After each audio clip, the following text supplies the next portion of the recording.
for you to hear. So here we go. So first things first, tell me a little bit about yourselves. Tell me one little thing about yourself that you would like us to know or that you find interesting, other people find interesting. Athena, Dominique, Faith, and Zadie, what do you think? One little thing about yourself that you find to be particularly interesting.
Oops, sorry about that.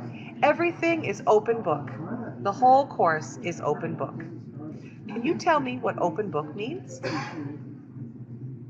Sorry about that.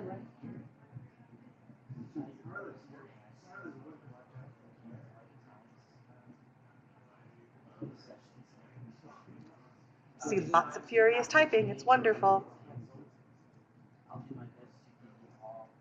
You can look things up in your course at any time. Just a moment, I'm going to put this on. Thank you very much. Okay, so that's good. So here are some questions for you. These are the questions I want you to answer. The first one we can wait on because I'm going to have you do a little bit of research. So I'm going to ask you question number 2. How do you guys think a screenshot might be useful to you? How would taking a screenshot be useful?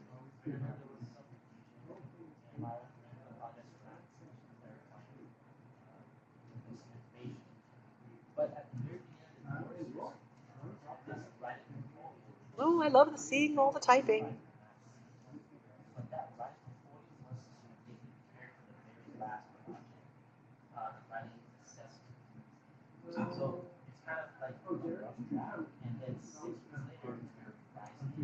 Yes, exactly, Faith. That's wonderful. And oh, let's see. Use it for later. Good. You can use it later in for checkpoints, exams, and sometimes even the writing projects will help you with that. Excellent work. Okay, so how many times do you need to come to or listen to an Adobe session per week? Once. Good job. So how many times are you required to post in the discussion board each week? It's kind of a trick question. Each week. That is correct. Look at you guys. Easy, easy, easy. I haven't talked about this yet, so I should come back to this quiz question. Excellent, you guys. Excellent. I'm going to ask you about number 5. I have not touched on it yet, but I want to see maybe some of your pre-knowledge. What do you know about the blank person point of view, where you use the words I, me, we, my, and mine? Is it the first person, the second person, or the third person? Boom, boom, boom. You guys are on fire. Fantastic. Let's close this down. Excellent. So I still am going to ask you at some point what your I'm going to ask you about some things here. So just a few minutes ago in the discussion rubrics, in the discussion, I posted something called conventions. I'm having a little bit of an issue with that particular document, so I'm going to use my web view of it. I'm going to get that going here. I'm going a little bit quickly here. I know a lot of you need to leave, so that's just fine. So let's do this. Sharing my screen. Which screen? That screen. Okay. Well, as you know, so this is the item that I wanted to show you. Okay. So if you are not the best grammarian in the world, be sure to use a grammar and spell checking website.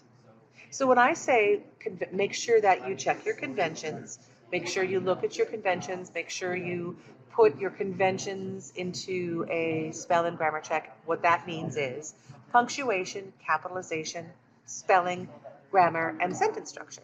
Sentence structure is kind of like, it's mostly for run-on sentences, sentences that are like one or two or more actual sentences, kind of all put together as one. So I've given you a couple of 3 examples of excellent websites that you can go ahead and answer your discussion posts in and then place them in our discussion board so you get all the points that you deserve for your awesome ideas. So let's go over that very quickly. Make sure that you answer only one discussion post, one discussion per lesson. So if it asks 3 questions in the discussion board, don't answer all 3 in one post. You can separate them out. Always use the word I when referring to yourself.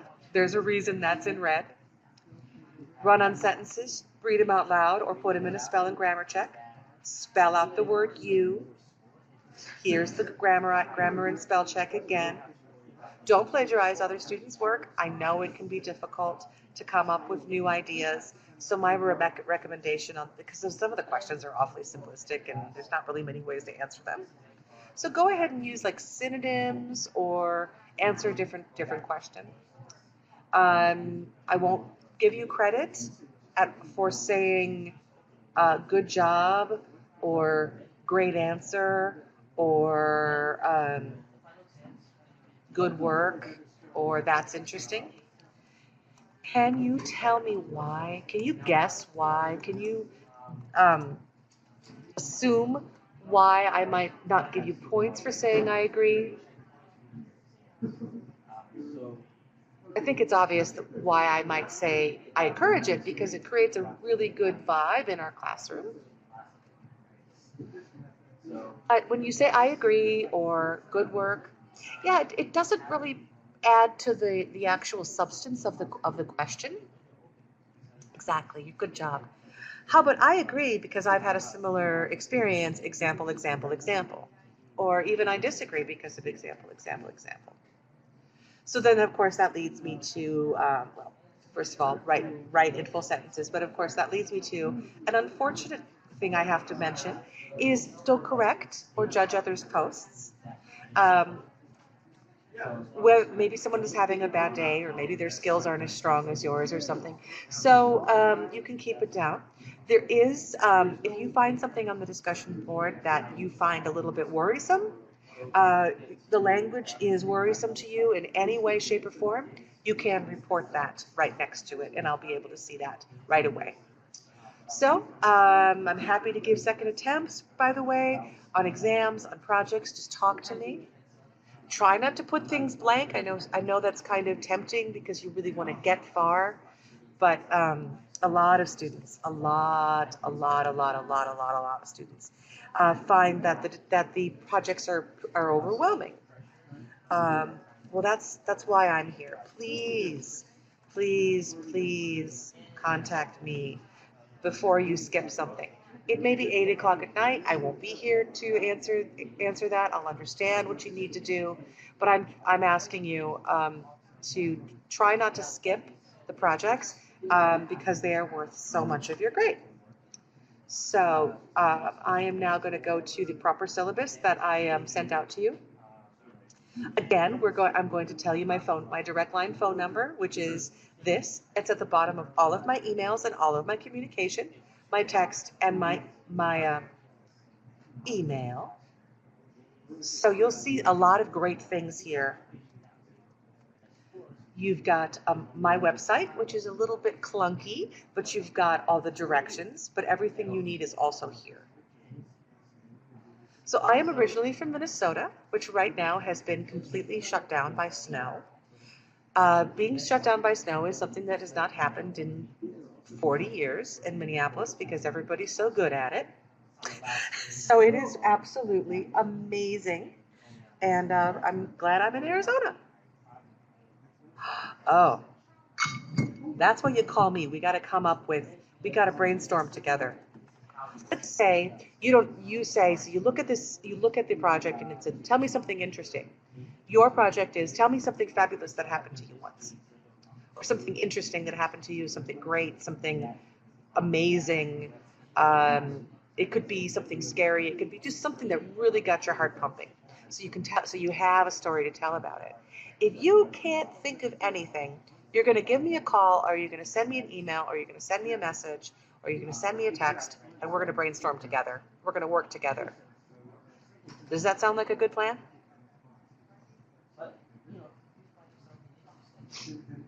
Good. Okay. So I am a professional musician, singer, as well as a cat mommy. I have two beautiful Siamese mutts, blends. So approximately 3 hours per lesson, but that's up to you. We ask you to shoot for that.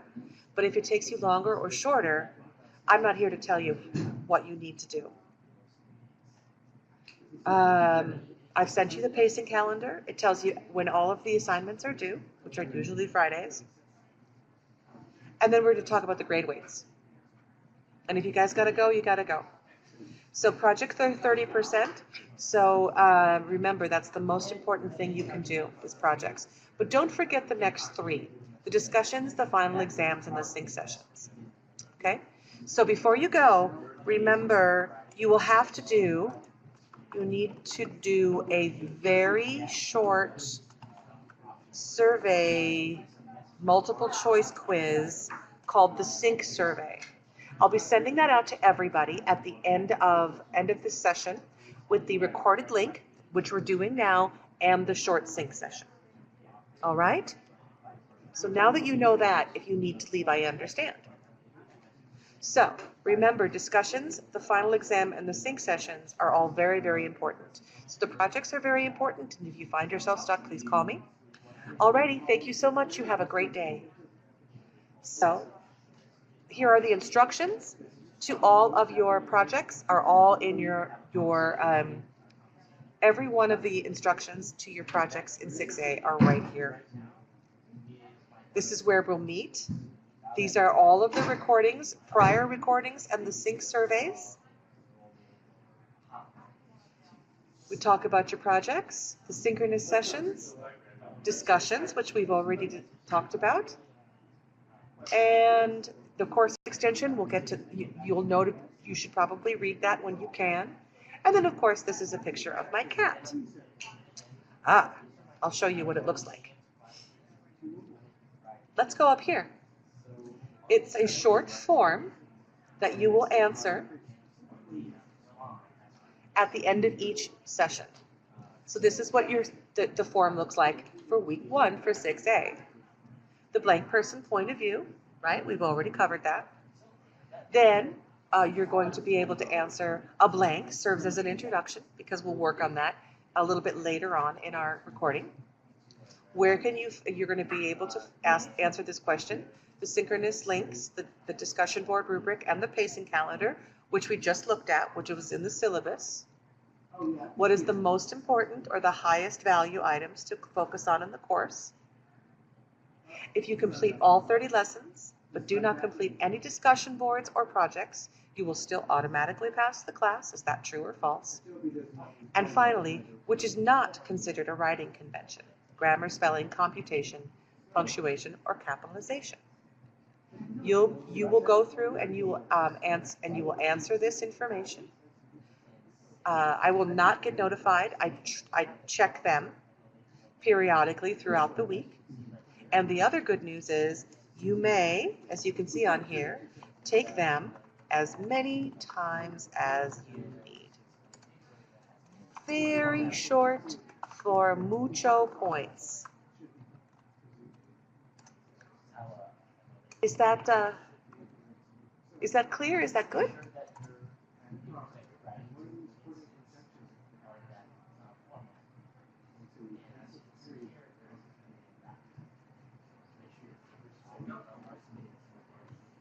Great. So you'll see those in your announcement emails from me, and they're in your course syllabus, and they're in my website. Let's go over that again. They will be in your announcements, emails, messages every week. They are in your the SMORE syllabus. They are in your syllabus, which I just resent, which looks gorgeous now. And they are on the website under Class 6A. So you have lots and lots of access to them. And again, you may take them as many times as you need. Okay, so I think that we can wrap up this portion of the welcome introductory portion of our show, where we've established what writing conventions are, what we expect of you, how much everything is worth, 15% on discussions, 15% on sync surveys, 30% on projects. So let me ask, how many projects are in our 6-week course? Based on what we said. I'll fix it.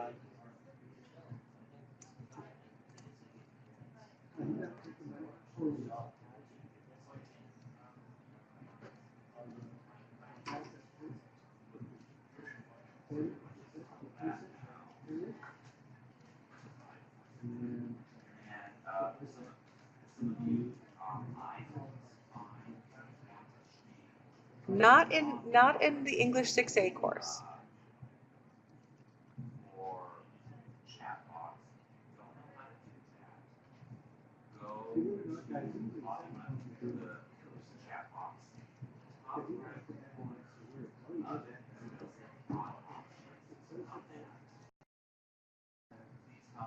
In narrative time, everything is slowed down. So we are narrating, we are telling a story from our own lives, but we want it to be much more interesting than just regular, this happened, and this happened, and this happened. So we've got to slow it down and really, really, really, really narrow in on the details. So what does that look like? You want to arrange events chronologically. Think about that word chronological. The final event, describe it first, then you follow an explanation of what led up to it, a summation, so put it all together, then explain it all. You can use flashbacks, you can do any of these things. What I want you to do is chronological. Can you tell me, please, what does, or somewhat, what does chronological mean? What does chronological mean?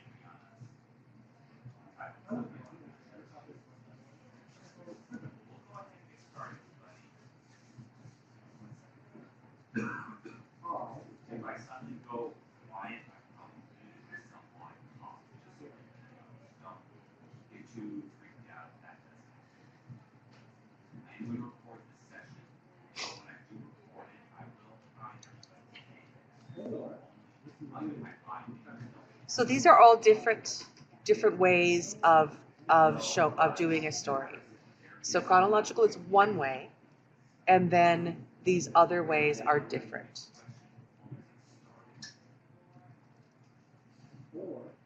Does that help? What does chronological mean?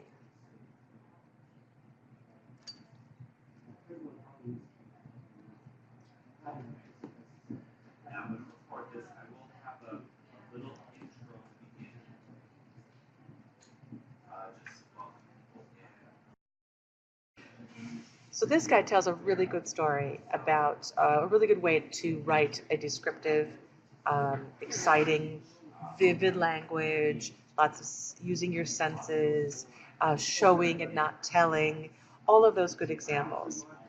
And by the way you grab a reader is to use a hook. A hook is a way to bring your subjects in, your readers in, to really grab them and tell them. So here's a question for you guys before I get going. If I say, I'm going to tell you about a time I went to a park, is that very exciting?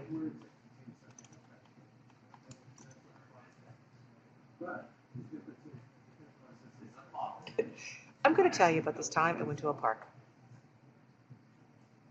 There were benches, and there was a jungle gym, and blah. No, it doesn't. You're not just, I was kind of setting you up for that, so you're very sweet to say that. No, you can say, I haven't been out of the house in ages. And then I went to this miraculous place that had all of these wonderful things. So I'm using words like miraculous and wonderful, and the bright green of the jungle gym, and the rusty creaking sound of the merry-go-round. So you want to use those things to really grab your reader. Okay, so here we go. I'm going to play a little bit of this young man telling you about how to formulate and write a good narrative essay. Once again, once we're done with this young man, we're going to look at your specific directions, and then we will call it a day. Here you go. Hey guys, it's Vlad here from Essay Pro, and today we're doing our next tutorial in our How to Write an Essay series. So today we're going to be talking about writing narrative essays. Now, hearing the term narrative essay may create feelings of anxiety for a lot of students. Though they have been studying for years, a lot of them feel that their writing isn't strong enough, and playing the role of author terrifies, because writing is a very unique skill. But fear not, for we are all really authors. Every person's specific life and its path is a story. And who else could be the author besides the person experiencing? Obviously, writing a short little story is considerably different than writing an essay about, an entire life. So the key here is to cut out a small piece of your life that was very impactful, more than most others were at least. What is a narrative essay exactly? If we look at the definition, a narration is a well-told story. You guys probably know that. So a narrative essay is one where the writer must go through the process of creating and writing an impactful piece. Now, playing the role of narrator in your essay, the setting and the process that occurs must be told from your viewpoint, because it's your story, and it must give a detailed explanation of events. We'll talk about that a little further down the road. Getting back to the point of authorophobia, yes, I just made up that word. Everyday life situations are just another contradiction. How often do you experience something crazy on the weekend? Is it common for you to share this information with your friends the next day? If you answered yes to both of these questions, well then, my friend, you are a narrator in disguise. The tricky thing about narrative essays is that you are usually limited in the amount of content you can actually provide. Ideally, a well-written narrative essay is one that takes a really complex story and crunches it down into a limited number of words while always remaining relevant to the purpose. At the same time, keeping the attention span of the audience is also super important, because you don't want them reading your essay halfway through and then just being turned off by it. That's just not fun. So some common ideas and topics for narrative essays could be things like a thrilling moment at some sort of event, like a moment of an adrenaline rush at some kind of event. The transition from your first to your last day at a certain job, that whole cycle. The relationship cycle, oh man, Good times. A discovery that changed your life, or like a rebellious act that you were the leader of. So these are just some common examples that students tend to write essays about. However, based on your personal life experiences, whichever moments you ponder upon from the past a lot are usually the ones that hold within a great story. So let's talk about the outline of the narrative essay. So the narrative essay should be written in the standard essay style, right? We have our intro, our body, and could be many paragraphs or just one, depending on the length, and the conclusion. The introduction's main purpose is to lay out the setting, right? What is happening, where is it happening, and ignite the movement of the story from zero time to, well, moving on time. So the body paragraphs, right, they travel through the story, describing it in vivid detail, and we'll get back to this vivid detail point later, while slowly untangling the puzzle that is the purpose, right? Because the point of our essay is to reveal some kind of purpose. And the conclusion fully unravels and restates the purpose for the reader, making sure that he understood the essence of why it was written in the first place. Okay, well, thank you very much. I have stopped the recording. My hope is to give you some more skills and actually some more confidence and relaxation based on some of the stuff that our lesson pro guy said. But these are the directions that I actually sent to all of you, so let's talk about them quickly. So what we have here at the very top is, what is a personal narrative? Well, we know that it's an experience about your own life, and that you use the first person, I, me, and my. You give lots of details. They can be sensory details, which could be all of your senses, your touch, your smell, your sight, your hearing, all of your senses, your smell. You want a topic sentence, so what it's going to be mostly about. So when you think to yourself, I'm going to write about X, X will be your topic sentence, but in a way that includes a hook, which is a strong way to grab the reader's attention. And so you want to stick to the subject. As you can see over here on the left-hand side, we have a nice little anchor chart that has some discussions of what to use in your personal narrative. You should have a beginning, middle, and end. You should have lots of good details. You should tell how your feelings that you had, and then it's often very powerful to use dialogue. And then I said to my mom, "Oh my gosh, that guy on the ride threw up in my hair." So, lots of good things that'll grab them. So, in this project for 6A, Project 1, you are going to discuss a situation or a moment when something interesting, exciting, or heart-pumping happened. It could be the day you met your best friend, or the moment you realized how to use a computer. Maybe your first bike, or an enormous, outrageous birthday present. What matters is that it's important to you. It doesn't have to be important to me. It doesn't have to be important to anyone else. If this is about something that you enjoy doing, Disneyland, Disney World, an amusement park, a cats. What else have we talked about? Skateboarding, video games. This can all be something that means something to you. So we've got all of these examples here on the page, and I just want to remind everyone of one more item.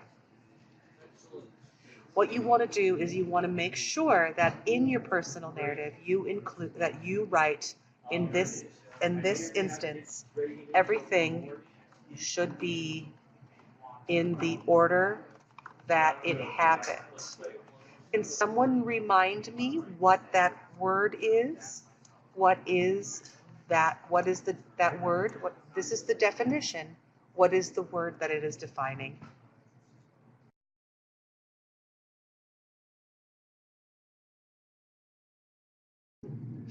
Yes, please. Oh, I can't actually, unfortunately, you can't use your microphone here, which is unfortunate. So I'm going to ask you to tell me at least what letter does it start with? Maybe we can spell the letter together. Spell the word together. Dominique, Faith, and Francis. What is the order in which it occurred? Start with a CH.